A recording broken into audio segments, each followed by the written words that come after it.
You know that feeling when you're just pushing through, telling yourself, okay, once I get this done, then I'll finally relax. Oh, totally. The perpetual "I'll be happy when." It's like the engine of modern life. Right. But today, we're looking at a text that, well, it basically says we have that whole thing completely backward. It's a huge shift in thinking. We're doing a deep dive into this idea of the witness. Okay.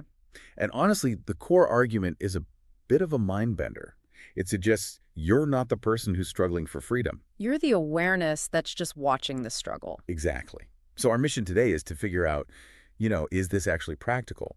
We're going to try and unpack this difference between being the observer and the observed. And why the source claims that freedom is, well, that it's just what you already are. Okay, so let's start there. What exactly is this witness? Because witnessing just sounds a little passive, like just watching. It is, but it's a very specific kind of watching.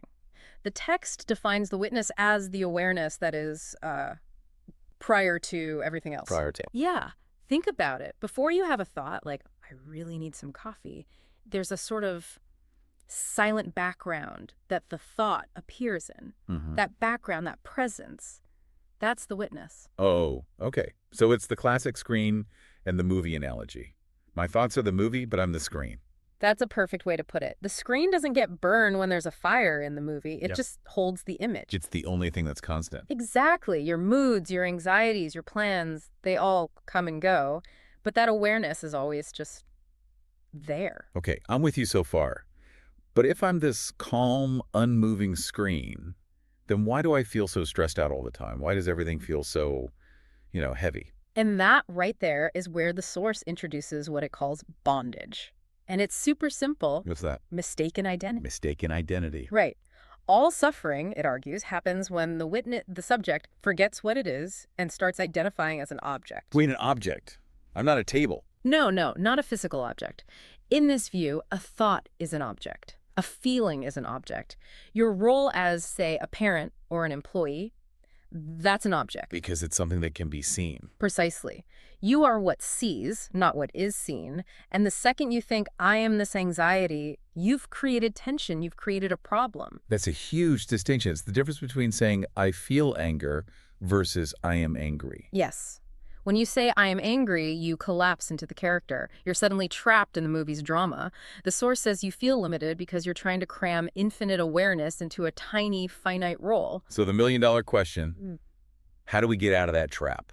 Because my instinct is always to try and fix the situation, change the channel. And the text says that's the biggest trap of all. We try to use control to find freedom. We try to manage our thoughts or delete our feeling. But that's just more struggle. It is. The source has this amazing line. Bondage ends not through control, but through clarity. Clarity, not control. Okay, that's the core of it right there. It is. It means you don't need to add anything. You don't need to become a better person. You just have to notice what's already true. So, practically speaking, next time I'm feeling stressed about a project, I shouldn't try to force myself to calm down. Nope. Instead, you just you step back and ask, who is aware of this stress? The moment you look at the stress, you're not in it anymore. You're back to being the witness.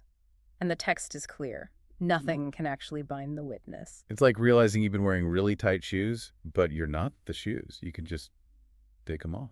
Or even just realizing you were never the shoes to begin with. The relief isn't fixing the shoe. It's remembering you're the foot. I like that.